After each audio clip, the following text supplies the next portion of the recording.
नमस्कार। मैं संजीव कुमार। आज गॉटफ्रीड विल्हेल्म लाइबनिज, इनका जन्म 21 जून 1645 जर्मनी के लिप्जिग नगर में हुआ था। इन्होंने संपूर्ण विश्व को प्रयोगशाला मानकर कार्य किया। कुछ महत्वपूर्ण नियम इन्होंने बताए। तारतम्यता का नियम, लॉ ऑफ कॉन्टिन्यूटी, संख्या के गुण का सामान्यीकरण, विश्व के उच्चतम एवं निम्नतम पदार्थों के मध्य असंख्य पदार्थ हैं जो क्रमिक रूप में स्तरों में व्यवस्थित हैं। व्यक्तित्व का नियम, लॉ ऑफ इंडिविजुअलिटी, द्रव्य अनेक हैं, इनमें से प्रत्येक द्रव्य ऐसा है कि समस्त सत्ता अंतर्निहित होती है। सामंजस्य का सिद्धांत, प्रिंसिपल ऑफ हार्मनी, व्यक्ति विशेष या व्यष्टि ही सत्य है, सामान्य समष्टि सत्य नहीं है। असंख्य विशेष चिदणुओं में एकता की स्थापना पूर्व स्थापित सामंजस्य पर आधारित है। चिदणुवाद, मोनेडोलॉजी, विश्व में जड़ तत्व का अस्तित्व नहीं है। विश्व में असंख्य चिदणु हैं तथा प्रत्येक में वही गुण पाए जाते हैं जो स्पिनोजा के द्रव्य में हैं।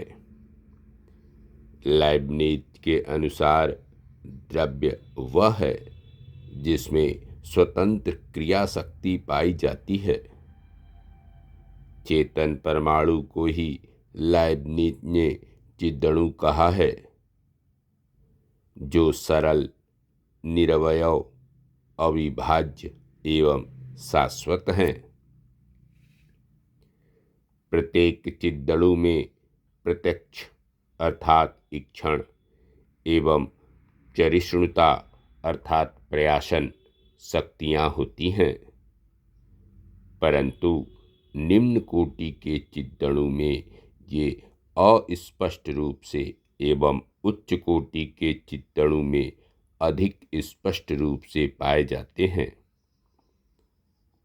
चिदणुओं में चैतन्य की समान मात्रा नहीं होती, इनमें चैतन्य का तारतम्य होता है। यह भेद इनमें क्रियाशीलता में अंतर होने के कारण होता है। कम क्रियाशील चिदणु को ही जड़ कहते हैं। जड़ चिदणु चेतना सुषुप्तावस्था में, चेतन चिदणु चेतन और स्मृति, आत्मचेतन चिदणु प्रत्येक चिदणु में क्रियाशीलता के साथ साथ निष्क्रियता का भी तत्व होता है।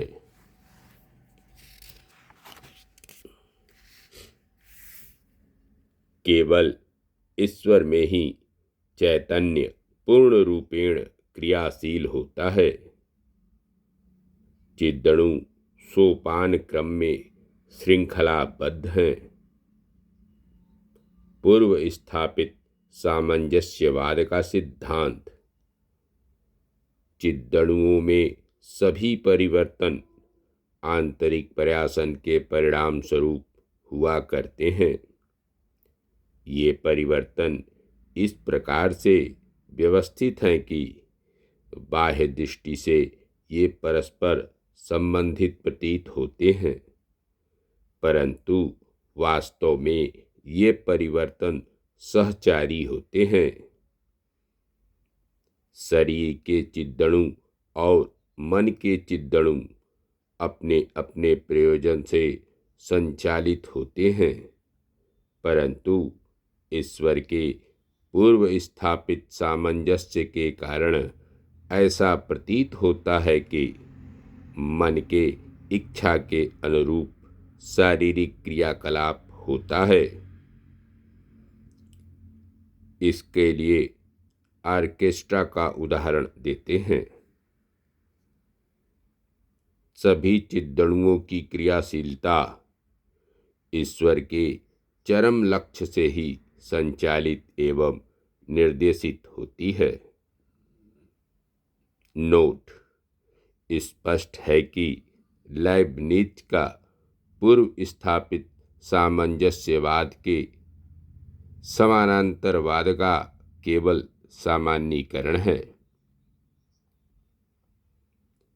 लाइब्निज के अनुसार आत्मा शरीर दो भिन्न द्रव्य नहीं हैं जिनमें क्रिया प्रतिक्रिया हो, न वे परस्पर समानांतर गुण ही हैं, बल्कि वे एक ही चैतन्य की जागृत एवं सुषुप्त दो अवस्थाएं हैं। प्रत्ययों का जन्मजात रूप लाइब्निज के अनुसार सभी प्रत्यय जन्मजात होते हैं, क्योंकि सभी प्रत्यय गवाक्षहीन चिद्दणु के अंदर हैं तथा कोई भी प्रत्यय बाहर से अंदर नहीं जा सकता है। प्रत्ययों की स्पष्टता प्रयासन के कारण विकसित होती है। अस्पष्ट एवं अनिश्चित प्रत्यय को इंद्रिय ज्ञान अर्थात संवेदन तथा स्पष्ट एवं परिस्पष्ट प्रत्यय को विचार कहा गया है। लाइब्निज ने देकार्त एवं लॉक में दोष बताया है, क्योंकि दोनों ने मन को चेतन स्वीकार किया है।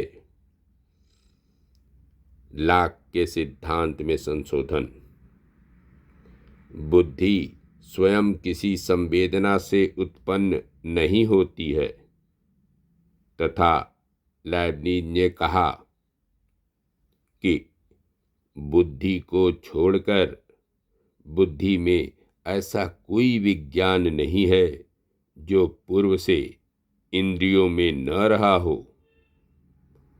संवेदन शक्ति जन्मजात है। स्पिनोजा ने ईश्वर में इच्छा एवं उद्देश्य का अभाव बताया है। लाइब्निज ने कहा है कि वास्तविक घटनाओं को कभी भी अनिवार्यता सत्य नहीं कहा जा सकता है। चिद्दणुओं का स्वरूप ईश्वर की इच्छा पर निर्भर रहने के कारण आपतिक हो जाता है। लाइब्निज द्वारा ईश्वर सत्ता सिद्धि के तर्क: पहला, तात्विक प्रमाण। चिद्दणुओं के सोपान क्रम में ईश्वर सर्वोच्च चिद्दणु है, जिसमें सभी निष्क्रियता एवं संभावना वास्तविकता में परिवर्तित हो जाती है। इसलिए ईश्वर पूर्ण वास्तविकता है। यदि ईश्वर संभव है तो वह अवश्य ही वास्तविक है, तथा ईश्वर अवश्य ही संभव है, क्योंकि ईश्वर के संबंध में संगत रूप से विचारा जा सकता है। जो संगत रूप से विचारा जा सकता है वह संभव है। दूसरा, विश्व संबंधी प्रमाण। विश्व की प्रत्येक वस्तु आपतिक है, क्योंकि इनका निषेध सोचा जा सकता है। अतः विश्व का पर्याप्त हेतु ईश्वर है। तीसरा, नित्य सत्ताओं पर आधारित प्रमाण, जैसे 5 + 5 = 10, ये आपतिक नहीं हो सकता। ये सत्य अनादि है और ये अनादि सत्य ईश्वर के मन में रहते हैं। धन्यवाद। नमस्कार। मैं संजीव कुमार।